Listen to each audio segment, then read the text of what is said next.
And whose team is this? Is this your team? Or is this your daddy's team? Thanks for listening to the Dad Mode Podcast, common sense parenting in a politically correct world. Here's your host, Andy Carlson. Welcome back to the Dad Mode Podcast, common sense parenting in a politically correct world. I'm your host, Andy Carlson, at Andy Carlson Show on the Twitter machine. I'm a father. I have no idea what I'm doing, but you and either they're chiefy, so let's try and learn something together today. Website is dadmodepod.com. If you want to tweet at the show, at dadmodepod, or just use the hashtag dadmode. Also on Facebook. Yeah, we need your thumbs. I think we got like 300 people. Who knows? Joining me today, as always, is Uncle Nick. Follow me on Twitter at Nickerson. Hey, how's it going, Andy? I'm fantastic. How has your week been under the Trump regime? Trump. Everything has been fine. I've been busy. Work has been pretty crazy. But Nick, that is your white privilege talking. No, it's not. No, it's not. Nothing's gonna happen. But that's okay. That was last week's episode. Today, we're going to talk about Thanksgiving since that is coming down the pipeline next week. And I think we're going to be dark next week as well since, you'll be busy. I'll be busy. Everybody will be busy. Yeah. Oh, yeah. It's this time of year now, everything's going on. The most people have things going on, both sides of the family. It's hard to do a lot of things.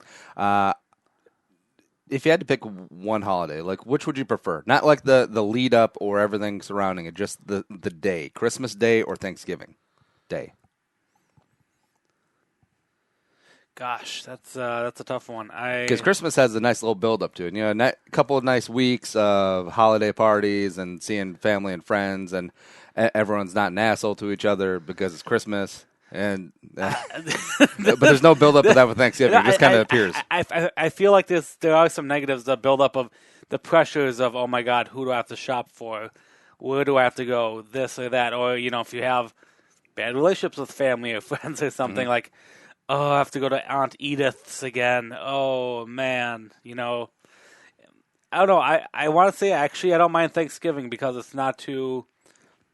Because of that lack of drama, Thanksgiving to me is way less stressful. And there's football.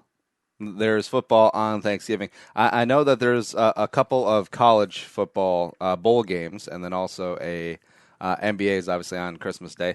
But usually you don't get NFL, but we get 3 NFL games on Thanksgiving, and that's great. Well, although the Vikings and the Packers do play Christmas Eve. They switched that up this year because Christmas actually falls on a Sunday this season. Does it? Oh, really? Okay. Yep. Speaking of family, your cousin got engaged at the Wolves game, didn't he? Yes. Whoa. I'm very happy for them, but I'll admit, I posted the video on my page. Yeah. Some family member shot video of it, and.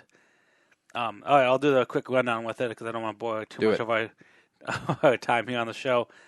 But my cousin Anthony and his now fiance Lisa were together quite a long time, and they're both really big Timberwolves fans. My cousin Anthony was really good playing basketball throughout high school. I think he could have gone far if it wasn't for a knee injury. All right, so Filipino doing well at basketball. What?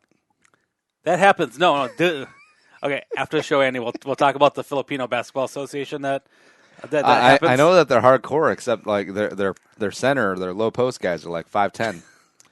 Give me the rock, drop it down low. That works. It works. Anyway, from what appears from the video, during the halftime of the Timberwolves game, I forgot who they're playing. I think they're playing the Clippers, and they had my cousin and his fiance, girlfriend at the time. Like in the center of the center of the court, trying to play a game, some type of like a contest. I think they were supposed to be against another team, like another boyfriend, girlfriend, whatever. They had to like do some type of obstacle course or something, and it involved Lisa biking around the basketball court. So, and everyone saw on the big giant, the Megatron, the Jumbotron. The Jumbotron, that this is a hoax contest, and this is a wedding proposal. So everyone in the stadium was in on it, and obviously because Lisa was below the jumbotron, she didn't see. That's pretty funny. All right. So now that that's explained, that's way better than the standard. Put him on the jumbotron. Mike has a very important question to ask Elizabeth. Elizabeth, you've been my friend for so many years. Will you marry me? Stupid son of a bitch. Like, really? You paid $500 for this? This is dumb. Stadium proposals are dumb, but that one I like because it's unique. Yeah. So she was biking, like she biked halfway around the court on the way back. He got up to the middle of the court and he had a black jersey, a basketball jersey. I'm assuming that's what they have. That said "Marry Me" on it, and then she like froze and like grasped her mouth, and then like she got off the bike and like walked to him, and then he got on his knees and pulled out a ring and stuff, and yeah. And actually, that's the Wolves' new player, Deshaun Tyreek. Marry me. He must be French. Yeah. They go to the games all the time. I'm assuming Anthony was able to call some strings. I haven't talked to him about it though. But they're like, Anthony, you're a very loyal season ticket holder, and we very much value your business. $10,000.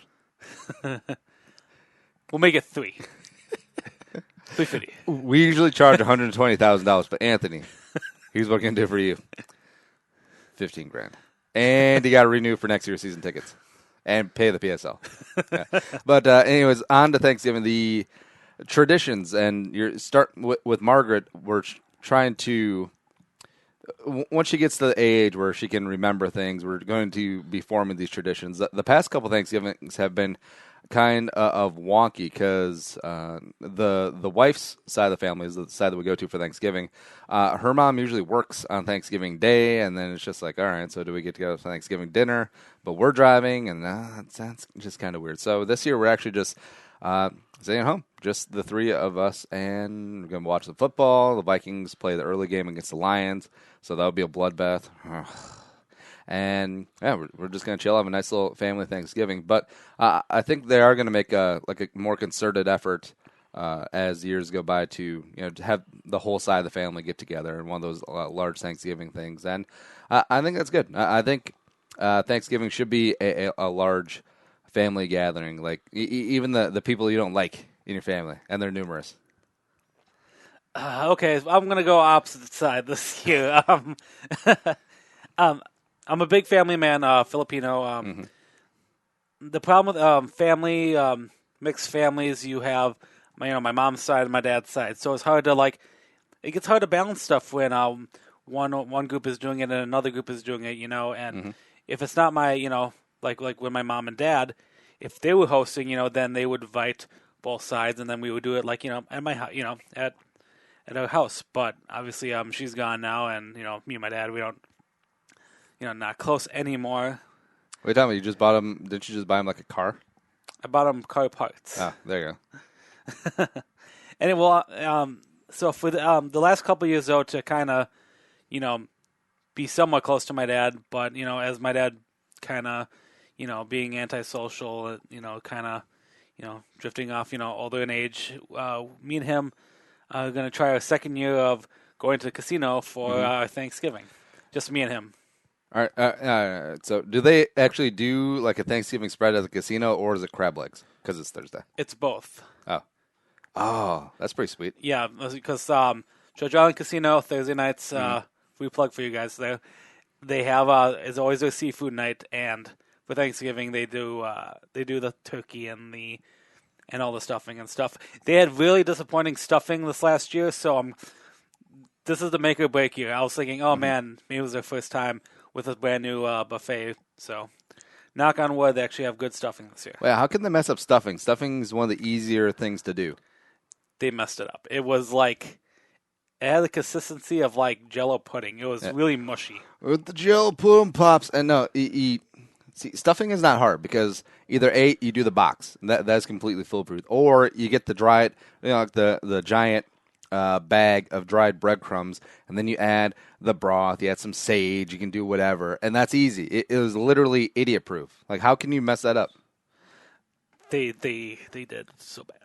But man, we're gonna have a.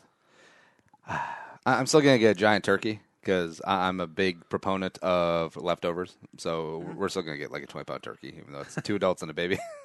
And set sides. I think we're gonna do like mashed sweet potatoes, little green bean casserole. Do some lefse, some pickled herring. That's more of a. Since I was raised Norwegian, lefse and pickled herring is like at every holiday gathering, and it's phenomenal. And yeah, a little stuffing, and we're good to go. And the best thing is the day after, or the leftover sandwiches like later on in the day, if you have Thanksgiving dinner early.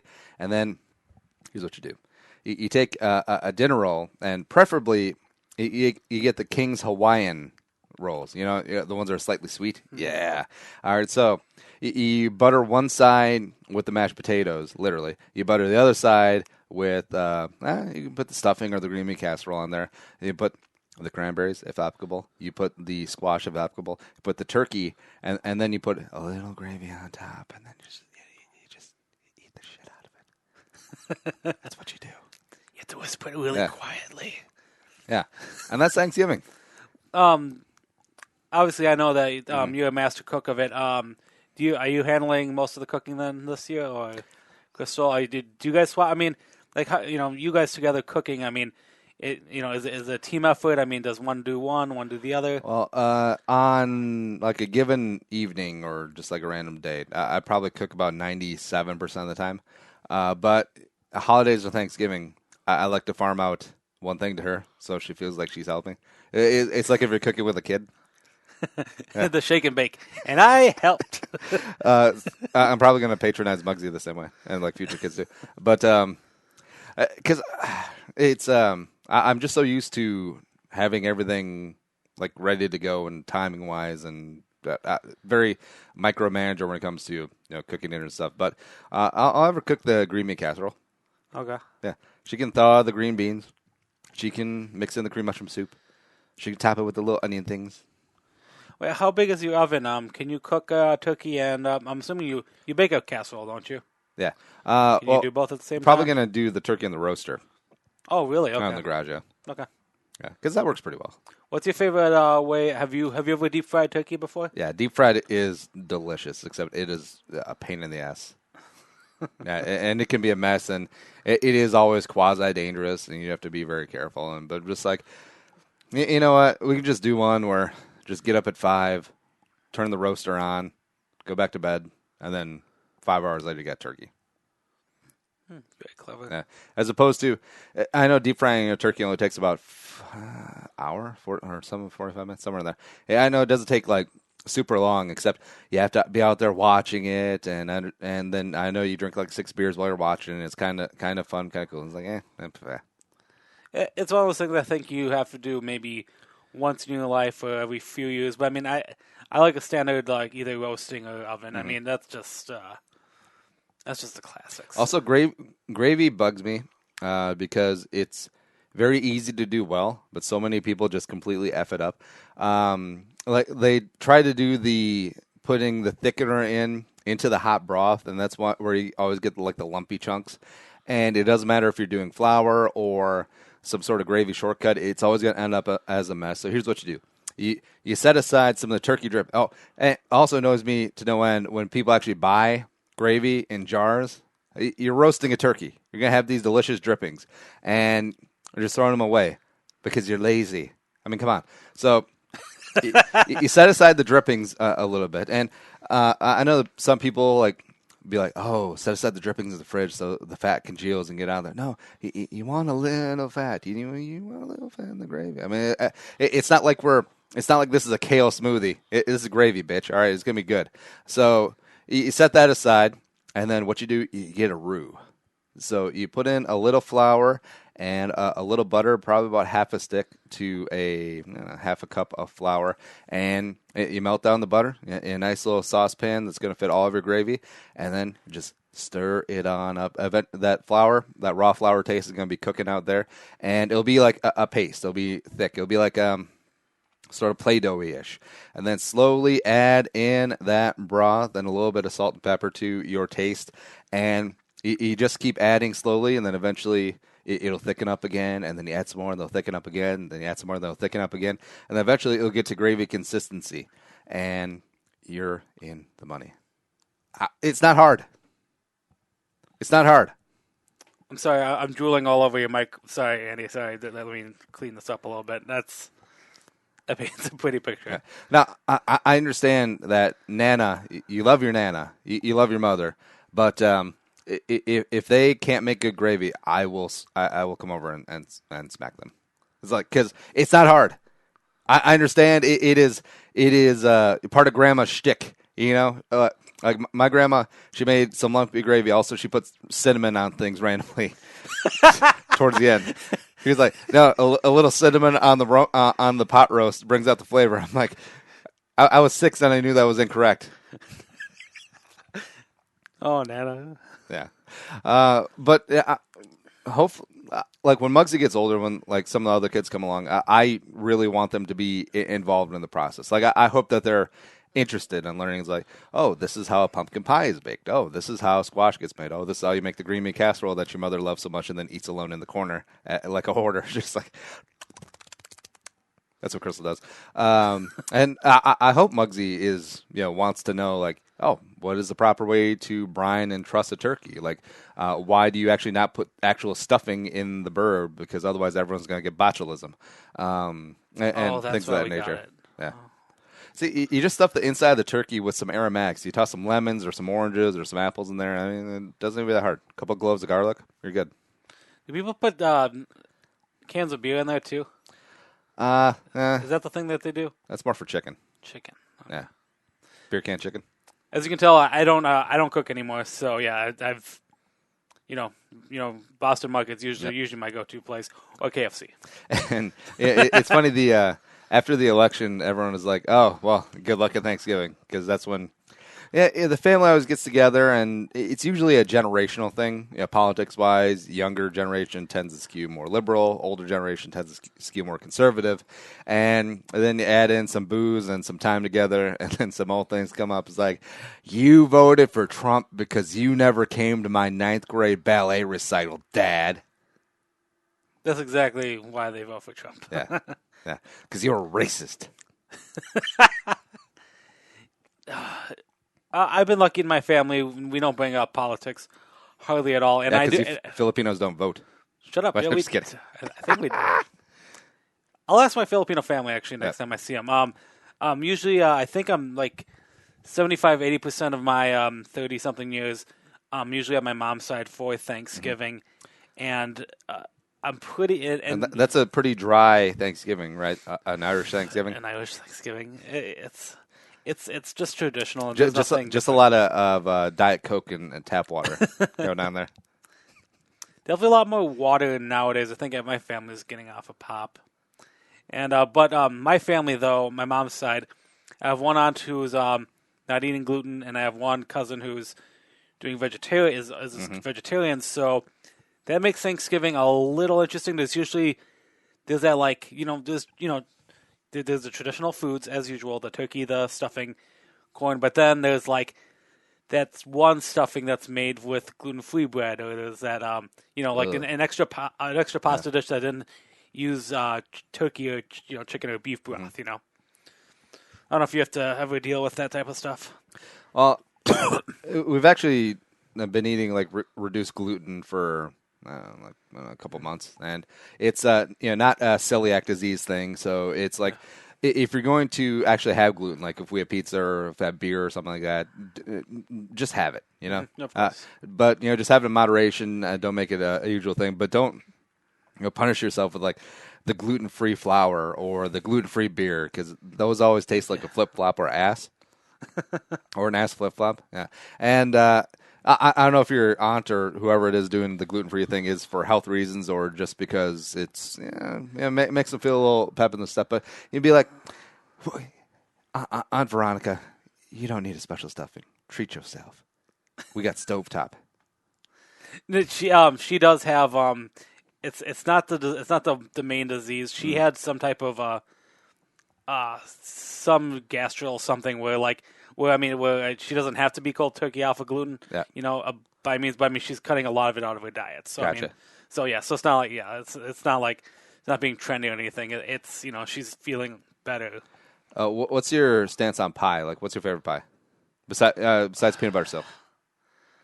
Thanksgiving. I haven't had pumpkin pie in a long time, but I mean that's such a that's like the only time you really have it. So I definitely have to go. Typically all in 75% of the time on pumpkin pie, but I do have aunts who like to bake pies, so she likes to bring in usually like an Oreo cheesecake or something, like a little bit different, maybe like a strawberry rhubarb if it's in season. I don't know what's in season, but I mean, I really can't think of a pie that I don't like. I mean, what's a pie someone doesn't like?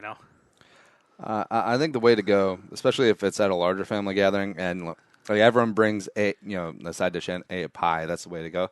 And then you get the small slivers. Like you're always used to getting a slice of pie, then you're good to go. No, just get the normal pie slice.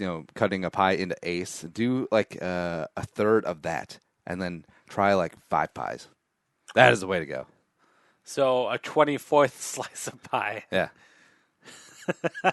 Because there are so many good ones. I mean, you obviously have pumpkin, which is delicious. You have apple, you got cherry, you got blueberry, you got lemon meringue. Sometimes shows up at a Thanksgiving, like, oh, hey, how's it going?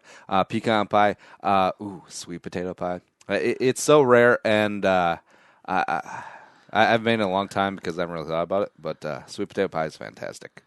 I don't think I've ever had sweet potato pie. Oh, child! Oh my Lanta, I know. Yeah. And, Lord, I think I can deal without having pies. Also, there's Crystal's grandpa, a couple years ago, before he passed, his favorite pie was sour cream and raisin. And on the surface, it sounds like kind of gross. But then we looked in the recipe. We made it according to the recipe. He thought it was delicious. And I'm just like, this is pretty freaking good. Like, I'm not gonna lie. Is it literally what it sounds like? Like you're putting. It's like sweeter though. It almost comes out more like a custard. I'm picturing like top to tater. It actually comes out tasting more like cheesecake, more like a kind of a less sweet cheesecake. Okay. Yeah, that's pretty good. It's like one of my dark horses in the pie rankings. We should do that this year. Pie rankings? No, well, yeah. We should do a pie ranking. But next time you invite me, next time we hang out or something, we should do random pie day. Also, here's what I want to instill in my daughter: no Black Friday shopping, because it is so dumb.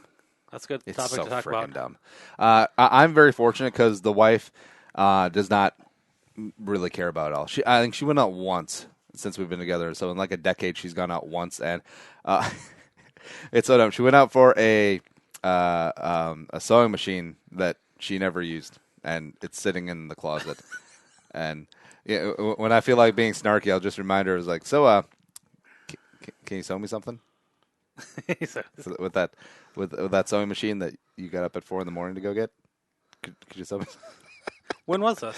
Were you guys married or dating still? It might have been early in the marriage, so it might have been like 2010, 2011ish. Okay. Yeah. Because it is sort of the ugly American materialistic side of we're very thankful for all that we have, and let's go buy some shit that we don't need. And also, the prices aren't even that great. Like, if you shop around on some of these prices, you'll find out right before Christmas, right after Christmas, or Cyber Monday deals that you can get a better price elsewhere, and you don't have to trample anyone, and you don't have to throw down, and you don't have to go viral on the internet. Okay, time for Nick to rant a little bit about his Black Friday experience. After college, you worked retail. I worked retail. Yeah. So I have my own little dark opinion about it. I know it's not really a dad mode type of thing, but you have to. It was 2009. I was working at Toys R Us in Rochester. I just started. I needed to find a job after college, and I got a seasonal job at Toys R Us. Hell, I'm a kid at heart, so technically kind of like dad mode. Anyways, my job. First of all, the rules of Black Friday back in 2009 was that you have to work. Like you have to work. It's a thing. Like all employees have to be there at some point to work. It's it's obviously the biggest shopping day of the thing. Before Amazon got super huge and online stuff, but we won't talk about that. Because you worked at Toys R Us, right? Yeah. Yeah, so Toys R Us, '09. My job was to maintain the lines that people would come into at 6 a.m. to buy whatever products they wanted. I couldn't do my job. That's how crazy shoppers are. That's how much they want to grab the quote-unquote deals, if they are really deals. I mean, no, I definitely don't think they're out-of-this-world deals. I think were you like Kevin Bacon in Animal House? All is well. Please remain calm. That was his first movie role. things were not calm on Black Friday. Looking back at it now, growing up, my aunts. The thing about Black Friday and for my mom's side of the family is one of my aunts, her and her sisters, they used to camp out, 4 a.m. before the whole, Thanksgiving shopping season being opened. They used to camp out, early Friday morning right before the stores were open at 6 a.m. Mm-hmm. And, it wasn't even really about the deals or the stuff to shop for. It was kind of more of a bonding experience. And, I'm totally for that. It's a good way to, have people to spend some, extra quality time together. I mean, with them, they were sisters, so it's just, girl time. They can, I'm totally cool with that. But, it's 2016. Everything's electronic. Everything's online. Amazon has great effing deal. And because I think me personally in my life trying to get away from technology, all the joys of buying, owning all these possessions. I mean, there's really very little things that I can think that I would go out and buy on these Black Fridays, these Cyber Mondays, and obviously the big thing the last couple of years is that stores are opening on Thanksgiving, which is dumb. Thanksgiving, yeah.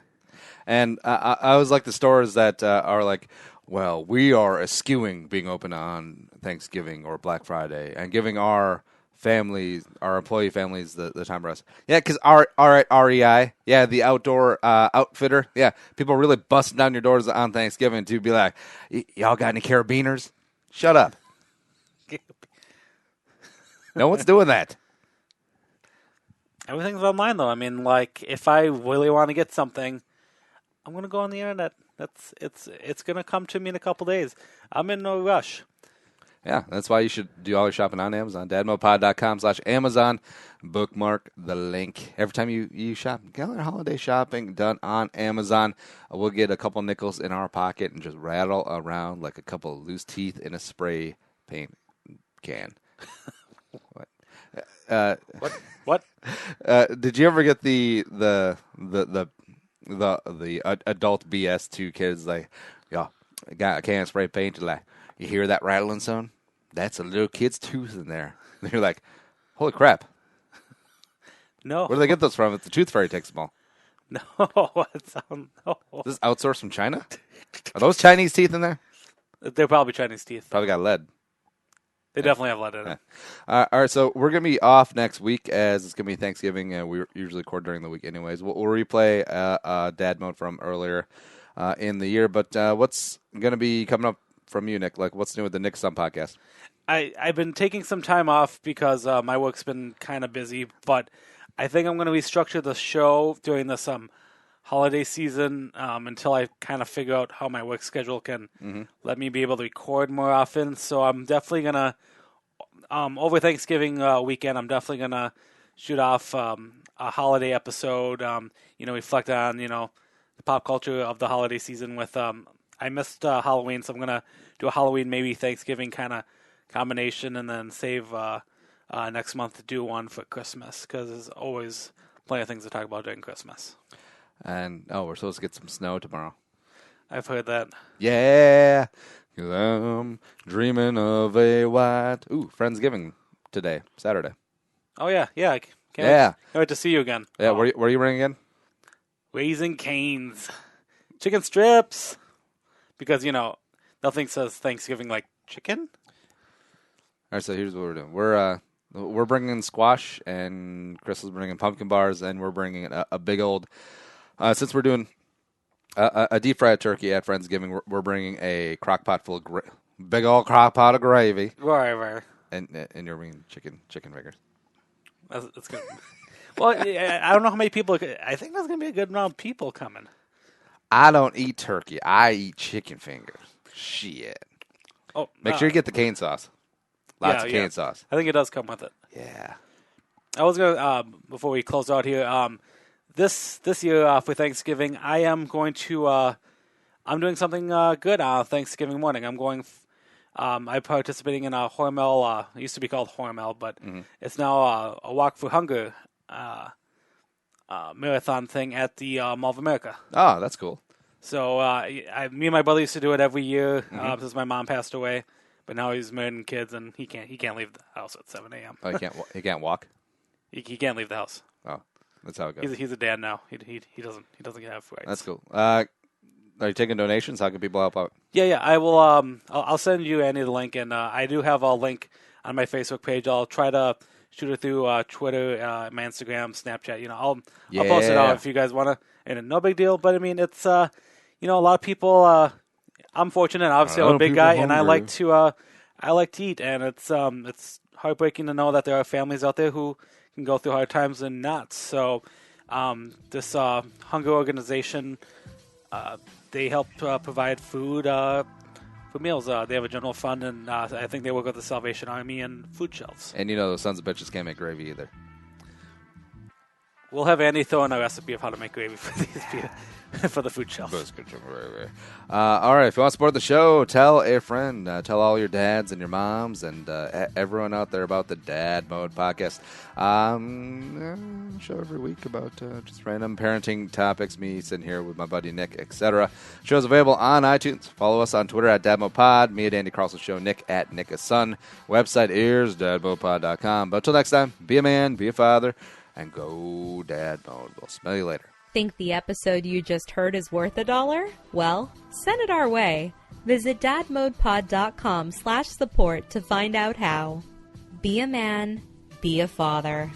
Go Dad Mode.